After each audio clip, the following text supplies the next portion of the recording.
Selamat datang kembali di pembahasan mendalam kita. Pernah kepikiran gak sih nama tempat kayak Itabashi gitu, yang mungkin kedengarannya biasa aja, ternyata nyimpen banyak banget cerita. Iya ya, Ini tuh bukan cuma titik di peta Tokyo gitu aja, tapi lebih kayak apa ya, semacam kapsul waktu. Sejarahnya tuh kerasa banget di sana. betul. Kita bisa ngerasain loh denyut kehidupan masa lalu, kayak jalur Nakasendo yang dulu rame banget, terus ada kisah akhir samurai yang terkenal itu, legenda lokal, sampai jejak industri modern Jepang juga ada. Tepat sekali. Dan sumber-sumber kita kali ini kan macam-macam ya. Ada artikel sejarah, catatan wisata, legenda lokal juga. Lengkap ya berarti? Lengkap. Dan semua itu ngasih gambaran yang kaya banget soal evolusi distrik ini. Dari pos perbatasan penting di gerbang Edo, jadi saksi bisu peristiwa dramatis, terus berubah jadi bagian dari Tokyo modern. Nambah kepingan puzzle yang seru lah pokoknya. Oke, nah misi kita sekarang nih, kita mau ajak Anda semua buat nelusuri jejak sejarah Itabashi yang paling menarik gitu, sekaligus nemuin permata tersembunyi yang mungkin sering kelewat. Yang nggak banyak orang tahu ya. Iya, kita bakal fokus ke cerita unik sama tempat-tempat bersejarah yang bikin Itabashi itu spesial. Oke deh, kita mulai dari peran penting Itabashi di jalur legendaris Nakasendo, yuk. Boleh. Jadi Itabashi ini kan Shukubamachi ya, kota pos pertama setelah kita keluar dari Nihonbashi di Edo kalau mau ke Kyoto lewat Nakasendo. Jalur ini penting banget zaman Edo dulu. Krusial malah. Iya, krusial. Bukan cuma buat pedagang biasa, tapi terutama buat para daimyo, tuan tanah feodal itu kan. Mereka kan wajib bolak-balik ke Edo ya, sistem Sankin Kotai itu. Nah, yang bikin Itabashi ini agak beda dari Shukuba lain, itu fungsinya, Mas. Kalau yang lain mungkin fokus buat tempat nginep, istirahat panjang, Itabashi ini lebih kayak gerbang keluar masuknya Edo. Oh, gerbangnya ya. Iya, jadi tempat utama buat Sakamukai. Itu loh, ritual pertemuan, perpisahan, jemputan resmi buat rombongan daimyo atau pejabat penting yang baru mau berangkat atau baru nyampe ibu kota. Ramai banget pastinya. Ada kok gambarannya di Edo Meishozue. Wah, menarik. Jadi bukan cuma tempat transit biasa ya, tapi panggung seremoni penting gitu di perbatasan kota. Dan Itabashi Shuku ini ada 3 bagian ya, Hirau, Naka, sama Kami Shuku. Betul. Ada fakta unik nih katanya, nama Hirau itu masih ada di plang pos polisi di Itabashi Satu Chome. Kayak bisikan sejarah gitu ya? Nah, iya, itu detail kecil yang menarik. Dan ini nyambung ke permata tersembunyi pertama nih. Coba deh jalan kaki nyusurin sebagian jalur Nakasendo lama, Q Nakasendo, yang masih ada di Itabashi. Masih ada jalurnya? Masih. Dan rasanya beda loh. Lebar jalannya itu ternyata masih sama kayak zaman Edo, sekitar 4 ken atau 7,2 meter. Terus perhatiin juga pola jalannya. Kadang ada persimpangan bentuk T atau tikungan tajam gitu, namanya Masugata. Masugata. Iya, itu bukan asal belok aja. Itu desain pertahanan zaman Edo. Biar kalau ada musuh nyerang, lajunya bisa diperlambat. Jadi jalan di situ tuh kayak napak tilas strategi tata kota feodal. Keren kan? Maknanya. Terus ada permata kedua nih, toko beras Itago Kometen. Bangunannya tua banget, katanya 100 tahun lebih ya. Betul, udah jadi properti budaya tangible malah. Kenapa toko beras ini penting nih? Nah, ini ngingetin kita soal kebutuhan dasar pelancong Nakasendo dulu. Bekal makan, terutama omusubi nasi kepal itu kan? Oh iya, bekal praktis ya. Iya, banyaknya toko beras kayak Itago Kometen ini nunjukin pasokan beras tuh penting banget. Dan ini nyambung juga ke sejarah lokal Itabashi. Dulu banyak kincir air di sungai Shakujii sama kanal Sengkawa. Buat apa kincir airnya? Buat giling padi dari desa-desa sekitar. Nah, berasnya itu buat kebutuhan pelancong sama penduduk Edo. Jadi ekonomi lokalnya tuh nyambung buat dukung jalur Nakasendo ini. Semuanya terkait gitu. Oke, dari urusan logistik jalur Nakasendo, kita pindah yuk ke kisah-kisah yang lebih personal, yang lebih dramatis, yang nasib orang-orangnya tuh bersinggungan sama Itabashi. Di sini nih biasanya sejarah jadi lebih hidup. Setuju.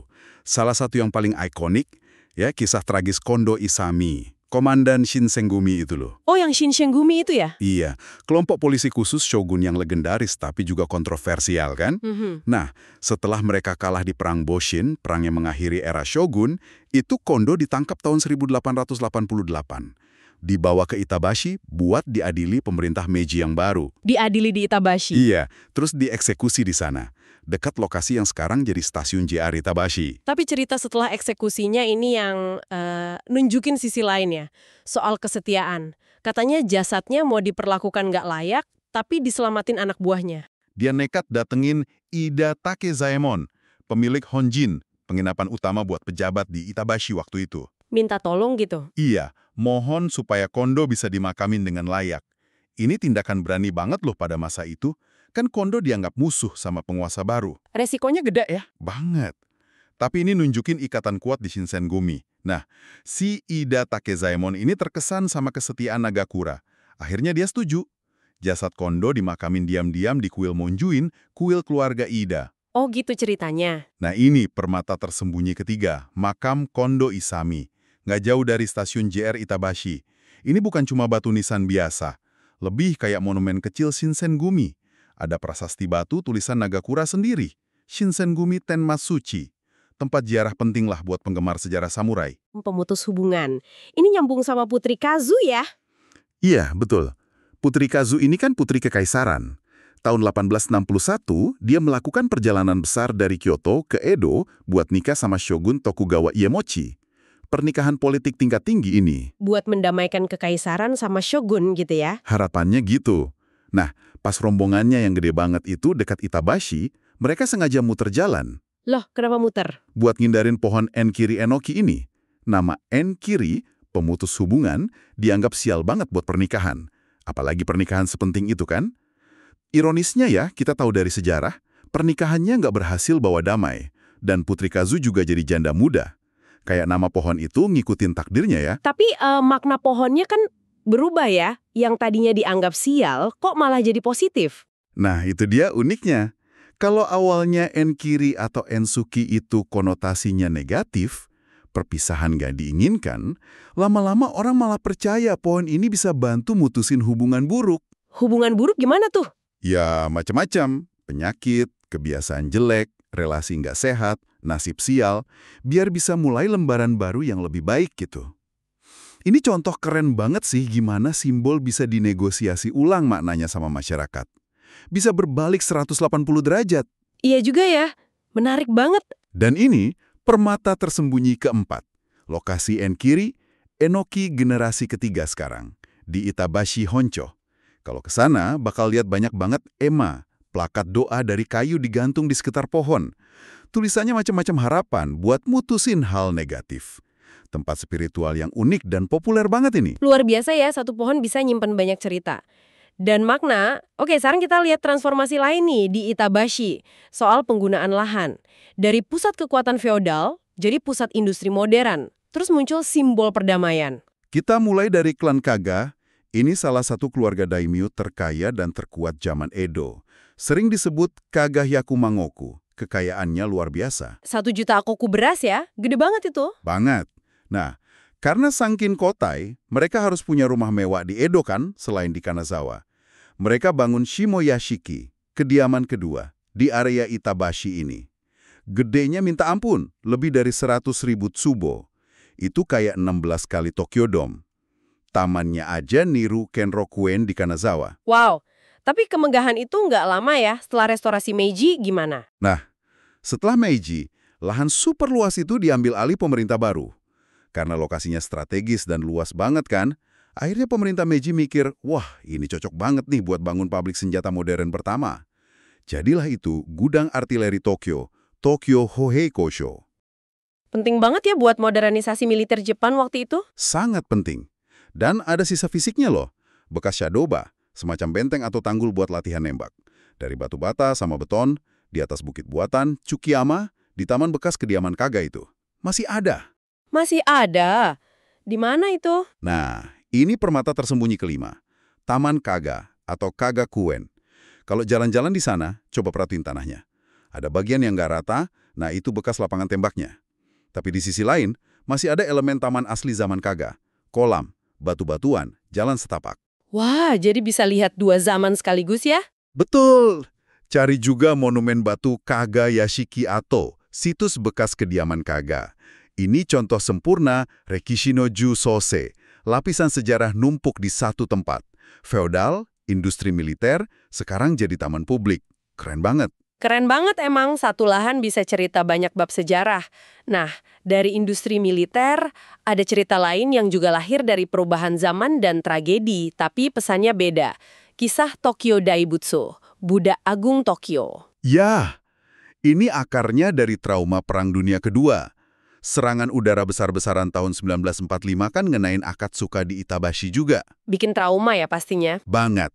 Biksu kepala kuil Jorengi di Akatsuka waktu itu, dia terguncang banget sama kehancuran perang, terus dia juga masih ingat gempa besar Kanto 1923. Akhirnya, dia nazar pengen bangun patung Buddha perunggu raksasa. Tujuannya apa tuh? Buat menghibur arwah korban bencana-bencana itu, sama buat doa perdamaian dunia. Patungnya selesai tahun 1977, tingginya 13 meter. Dan ini jadi permata tersembunyi ke-6 ya, kuil Jorenji, deket stasiun Nishi Takashima Dairah katanya. Betul. Nanti kalau ke sana, bakal nemuin Daibutsu ini berdiri tenang gitu di tengah perumahan. Yang unik bukan tuanya, tapi justru sejarah pembuatannya yang modern, yang nyambung langsung sama memori perang dan harapan damai. Jadi tempat refleksi yang kuat banget. Oke. Dari cerita-cerita besar tadi, kita coba intip sedikit sisi kehidupan lokal Itabashi yuk.